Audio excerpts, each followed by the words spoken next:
Hello guys, what is going on and welcome to the first episode of YouTube Masterclass on my channel. In this series we take a look at successful YouTubers and analyse what exactly they have done to get ahead of the game.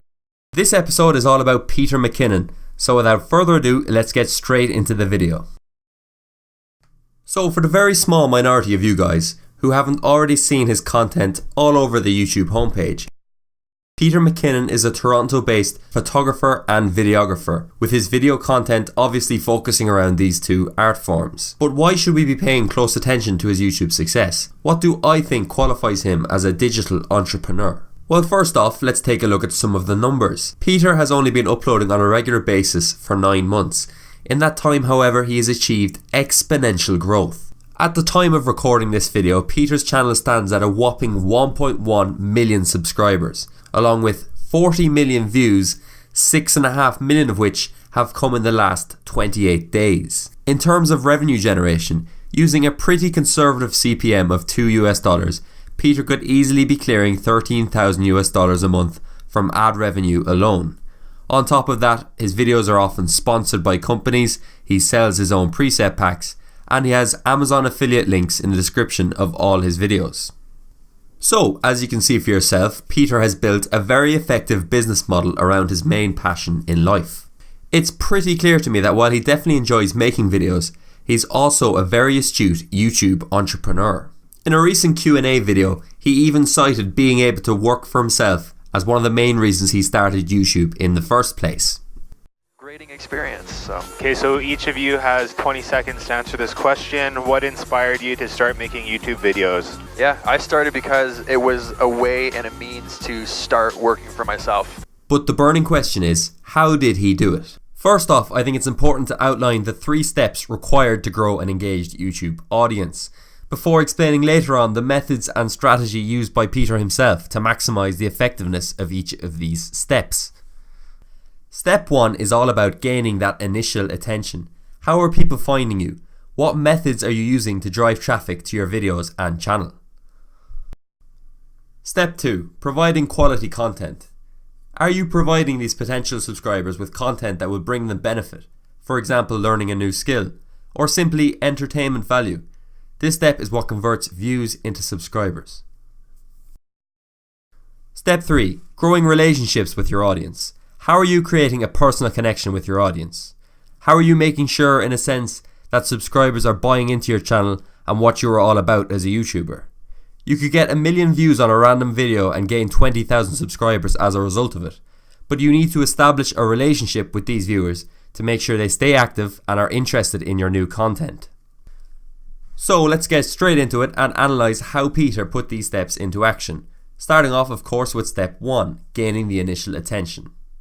Peter has excelled at this stage of the process, and from spending the last few days researching his channel, there are a number of tactics that jump out as being responsible for this success.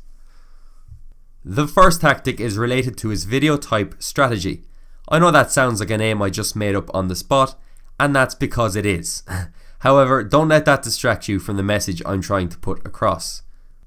When Peter first started his YouTube channel, he uploaded typical vlog format videos with titles such as Super Spicy Food or I Wrecked My Shoulder. While I'm not denying that these vlogs were very well made videos, Peter didn't get the traction he was looking for. He skipped step 1 and tried to build an audience relationship without firstly gaining that initial attention. These videos received pretty poor views comparatively, and Peter's sub growth was steady but not as rapid as it soon would become.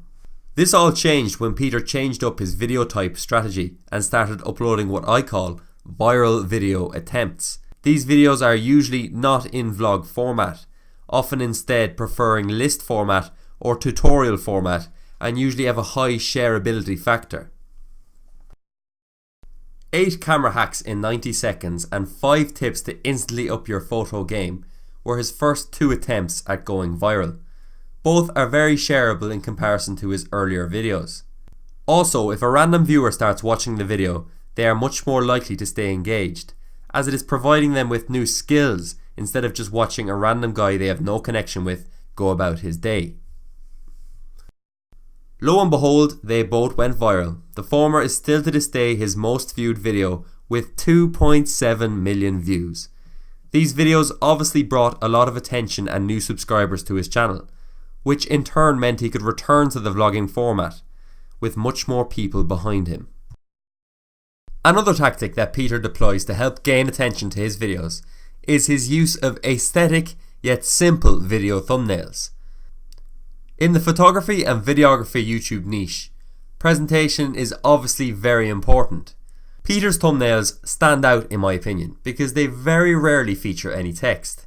Instead, he opts for a high quality photo that alludes to the video content. For example, here on the left you can see one of his thumbnails, and on the right you can see one that I've made for the same video. I'm personally much more likely to click on the more simplistic version, provided the title already tells me what the video content is all about. What do you guys think? The final attention grabbing tactic that I've picked up from studying Peter is in relation to the actual video intro. Take a look at how he typically begins his videos. What's up everybody, Peter McKinnon here, and today we're talking about how you can take photos like this and turn them into this by creating your own fantasy composite photos in Photoshop. And ooh, does it look badass. Pah! Almost hit myself in the face on that one. Intro! So as you can see, Peter introduces the video himself before even running his intro reel. This lets the viewers know what to expect from the video straight from the get-go. He wastes no time and engages the audience as soon as possible. Within 15 seconds, he's introduced the video and shown what the before and after looks like. I believe this to be of paramount importance when trying to increase your video retention rates. So now that we've studied how Peter draws attention to his YouTube channel and videos, let's quickly go over how he converts these viewers into fans by looking at step 2 of the process, providing quality content. This step kind of speaks for itself. If you want people to subscribe and engage with your videos, you need to be releasing high quality videos that bring viewers benefit.